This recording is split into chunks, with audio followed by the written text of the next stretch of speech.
So, what is a Weitschwierhundenstag? An Aldic liminal term that's ancient English for a witch's frog, the German equivalent in Low Irish, the German linguistic. A group of disgraced cops or spies or military or athletic or academic individuals or units will intend homicide for a people cheating contract with letter of script, law, and happenstance, seeking to control the business asset of murder, never legal in the first place.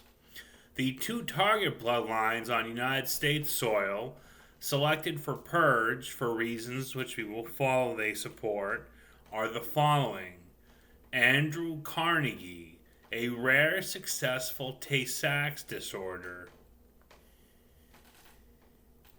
a mixture of a son of Isaac and a noble, a Neanderthal sociopathic gene combination out of Scythia, a Swarce, a Swedish noble, someone that cheats their foes' numbers on higher, and the foe goes into a superlative dividend, a bubble, and also a Jewish shellfish allergy.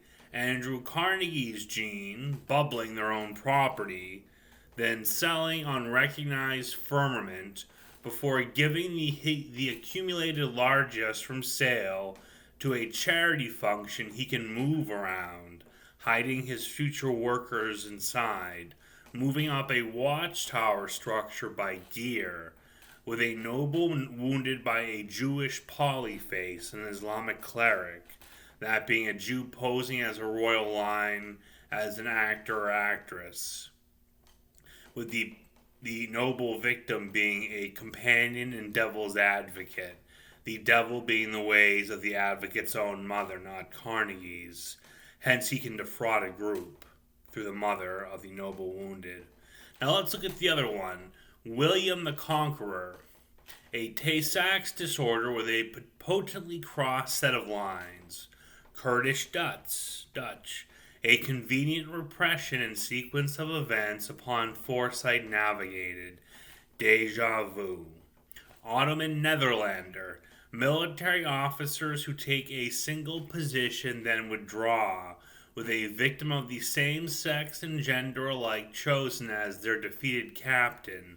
The origin of the mob term capo, C-A-P-O, the knuckles and line lace of a repetitive task, that's from bourgeois, and of course, the Middle Kingdom Nefertiti, a cheat at all sports capable, including soccer, their invention, at the last pair of the descent of Elizabeth Bathory, the church's confessor, and the Middle Kingdom Hexios mixed with Jewish blood, the flaw in the entire genome. They fraud and grave each time to banish, unless the line has not gone to prison for a switch of goods and labor, contracts to acquired paid salary non-compelled, them instead choosing goods and services, slavery.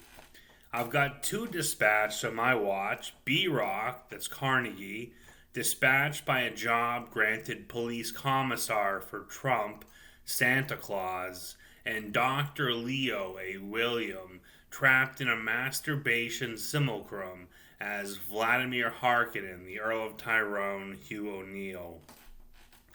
Now, let's go into what these two little pricks have supported.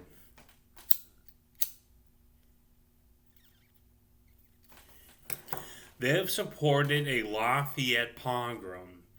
That's not the Lafayette House in America, George Washington's house. That's a base of operations for these guys. They're preparing one of these if a Lafayette is in your area.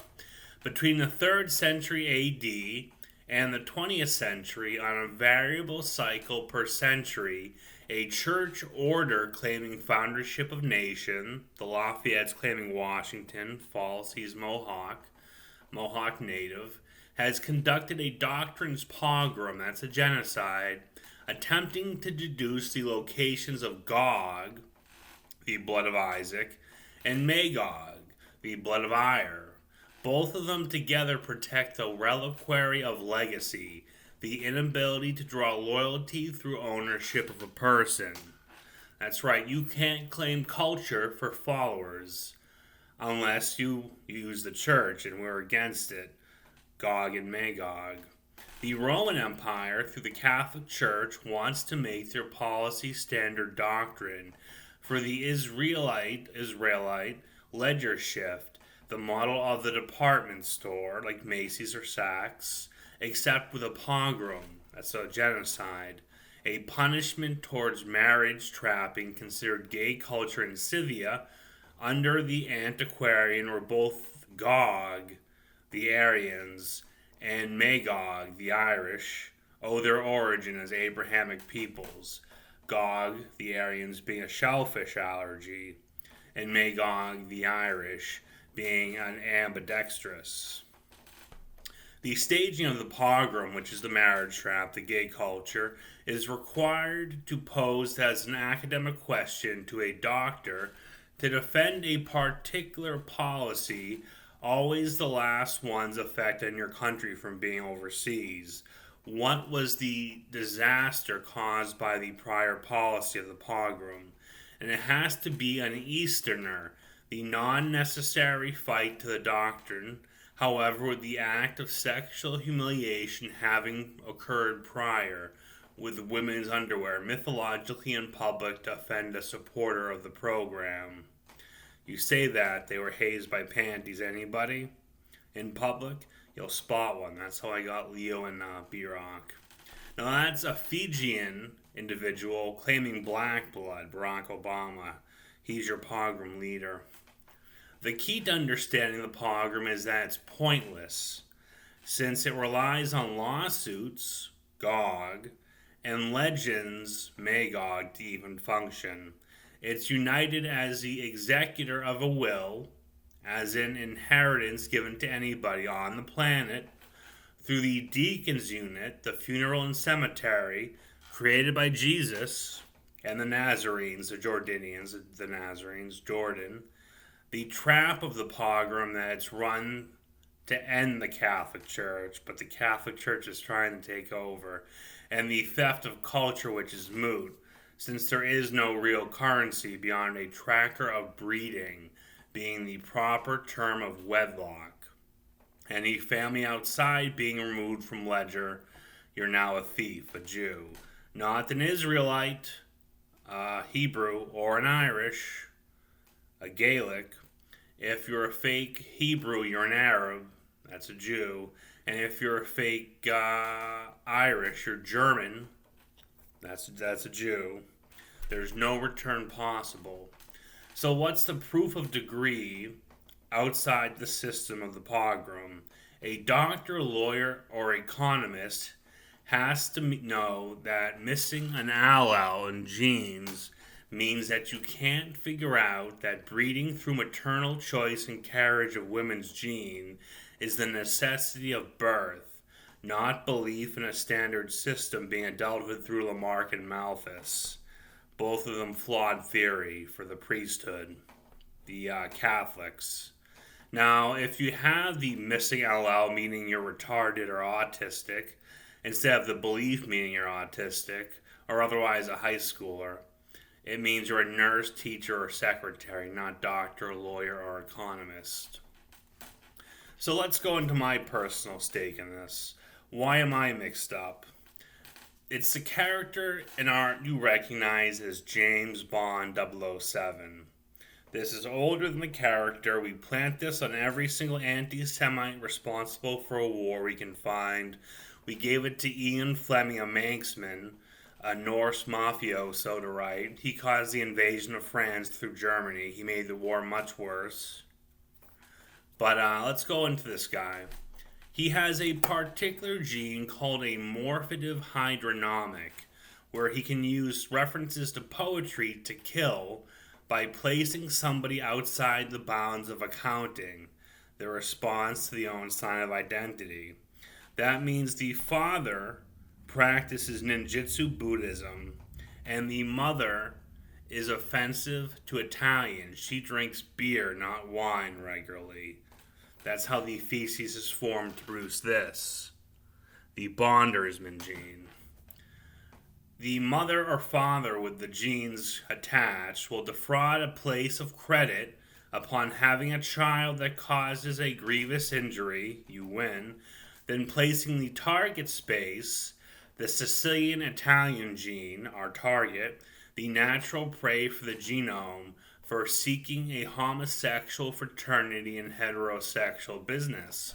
The Bonders gene doesn't like touching, stroking, and radish. The angered response to a homicide or homosexual tendency, the blush, being called sex or love or shy or bashful. It's actually a male or female threat to commit murder by removal of ability to breed, move, or fight. So if you make somebody radish, you make them blush, they are going to fuck you up in a frenzy rage. We hate radishes. The people that call blush a lovely sign. It means you're Sicilian Italian. Your mother didn't eat pig when she was pregnant with you. You're a fag boy. And that's who the character the bondersman goes after. Now again, remember, we've defrauded a place of credit upon a grievous injury in a fight as a small child. The child is now open for contract. So the credit, if someone's interested in making the child the spy, will be picked up by London through the Bank of England. The only people the murder for hire British agent will work for is Britain. Now, if the contract's defrauded, somebody tries to pull a legal courts or technicality theft of the agent's loyalty, Jack the Ripper happens, and then you have movies or film or plays as Daniel Craig James Bond being Jack the Ripper. Murder isn't legal in the first place, hence why we don't care about the ownership of our contract. It has to be bought out by the English for a military tour in Britain out of Sandhurst training, or else you've got Jack the Ripper. And if it's stolen, the life of a spy murderer, you can't go back to Britain. It doesn't matter. The contract's been frauded and removed on debt to repay from nobody. So the Bonder, a portrait artist, is not what this is anyways. He sets up his foes to die publicly. They are committed in art in mourning as Jewishes. As a female Jew, male homosexuals benighted by Sicily, which of course is the function if a spy anyways from Britain. Otherwise, as a rogue serial killer supported by film, we make a lot of money for the British through our victims and the film guilds and the arts and the books. Or it could be a female Bond in the case of a daughter. We don't really care. That one gets stolen less frequently on contract. But it happens. So now, you see what a Witchfire hunting stag is. It's getting two guys that frauded you on a spy's contract to cause the Holocaust. It's a legendary British moment in history that we get to repeat every century for the Anglican Church. Of course, the atheist identity.